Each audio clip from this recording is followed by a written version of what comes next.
Assalamualaikum dan salam sejahtera semua. Selamat datang ke Kembara Kulinari kita yang cukup istimewa hari ini. Kita akan sama-sama meneroka bagaimana setiap suapan makanan di Malaysia ni ia bukan setakat untuk kenyangkan perut tau. Sebenarnya ia adalah nadi yang menggerakkan ekonomi dan juga jiwa perpaduan bangsa kita. Dah bersedia semua? Jom kita mulakan. Cuba kita fikir sekejap. Makanan yang kita nampak hari-hari, yang kita rasa biasa je, sebenarnya ia ada satu kuasa yang luar biasa.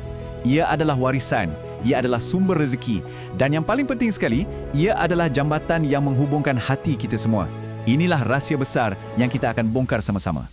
Okey, perjalanan kita bermula di sini, di akar umbi tradisi kita. Hentian pertama ni akan bawa kita menyelami jiwa makanan warisan dan fahamkan macam mana ia menjadi asas kepada identiti dan keharmonian negara kita yang tercinta ni. Baiklah, sebelum kita pergi lebih jauh, jom kita fahamkan dulu apa sebenarnya maksud pelancongan gastronomi ni.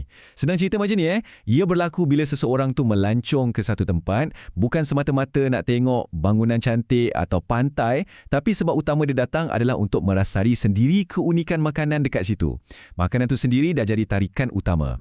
Keajaiban Malaysia ni, kita boleh nampak jelas dalam jadual ni. Setiap negeri ibaratnya macam sebuah dunia rasa yang berbeza. Kita ke utara, ada nasi kandar Pulau Pinang yang padu. Bergerak kepada timur, ada nasi dagang Terengganu. Turun pula ke selatan, kita dihidangkan dengan asam pedas Melaka. Kepelbagaian inilah yang jadi macam magnet, panggil pelancong untuk datang dan teroka. Macam-macam lagi ada. Makanan ni bukan setakat satukan rasa, tapi ia satukan kita semua. Bila dah duduk semeja, semua perbezaan tu macam hilang. Nasi lemak asalnya hidangan sarapan orang Melayu, tapi sekarang, siapa je yang tak makan kan? Sama juga macam kuih bulan atau tosa. Bila kita lepak dekat kedai mamak perkena roti canai, kita dah tak fikir dah pasal kaum. Yang ada, cuma kita sebagai rakyat Malaysia yang berkongsi selera dan cerita yang sama. Inilah perpaduan yang sebenar.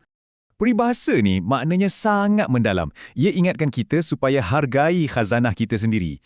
Setiap resepi turun-temurun ni bukanlah senarai bahan-bahan je tau, tapi ia sebenarnya macam kapsul masa yang simpan cerita dan kebijaksanaan nenek moyang kita. Bila kita wariskan resepi ni kepada generasi muda, kita sebenarnya sedang jaga sebahagian besar daripada jati diri negara kita. Baik, sekarang jom kita bergerak dari suasana kampung ke hiruk pikuk bandar. Hentian kedua kita ni akan tunjukkan bagaimana sentuhan inovasi bukan je ubah cara kita makan, tapi dah jadi macam enjin roket yang melonjakkan ekonomi negara. Kalau dulu, masakan Melayu ni sinonim dengan gerai tepi jalan kan? Tapi sekarang, cuba tengok perbezaan ni. Kemunculan restoran-restoran moden macam Rembayung dan Cili Kampung dah berjaya angkat martabat masakan Melayu. Resipi dia tetap asli, tapi cara hidangan dan suasana, wow, memang premium. Cantik untuk Instagram. Ini buktikan satu perkara yang sangat penting. Orang kita sanggup bayar lebih untuk kualiti dan pengalaman. Ini dah buka satu pasaran baharu yang sangat besar potensinya. Apa agaknya yang cetuskan fenomena ni? Salah satu jawapannya ada dekat telefon kita semua, media sosial. Pempengaruh macam Khairul Amin dah buktikan yang produk tradisional macam sambal pun boleh jadi fenomena moden. Kejayaan dia tu dah jadi inspirasi macam pembakar semangat untuk anak-anak muda lain jadi lebih berani dan kreatif dalam perniagaan makanan. Benda yang sama jadi dengan kopitiam moden. Bila satu jenama popular macam Oriental Coffee buka cawangan baru, beratur panjang orang. Ia jadi magnet.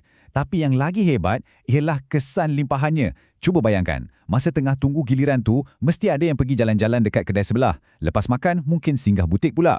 Jadi, kejayaan satu kedai tu sebenarnya telah hidupkan ekonomi satu kawasan tu. Hebat kan? Nak tahu betapa besarnya sumbangan sektor ni? Tengok nombor ni. Pada tahun 2019, sebelum pandemik melanda, pendapatan daripada pelancongan sahaja dah cecah RM84.1 bilion dan sebahagian besar daripada jumlah tu datangnya daripada perbelanjaan untuk makanan dan minuman. Carta ni pula tunjukkan betapa besarnya potensi dia. Cuma tengok lonjakan tu, hampir 4 kali ganda dari tahun 2018 ke 2019 saja. Ini bukti yang sangat jelas, pelancongan gastronomi ni bukan lagi sektor sampingan, tapi ia ada potensi untuk jadi salah satu tunjang utama ekonomi negara kita. Kembara kita dah sampai ke puncaknya. Daripada warung kecil di tepi jalan, sekarang jom kita saksikan macam mana makanan Malaysia dah berjaya tawan selera dunia dan ukir nama negara kita di peta antarabangsa. Bila nama-nama besar macam ni datang ke Malaysia, ia bukan acara biasa-biasa.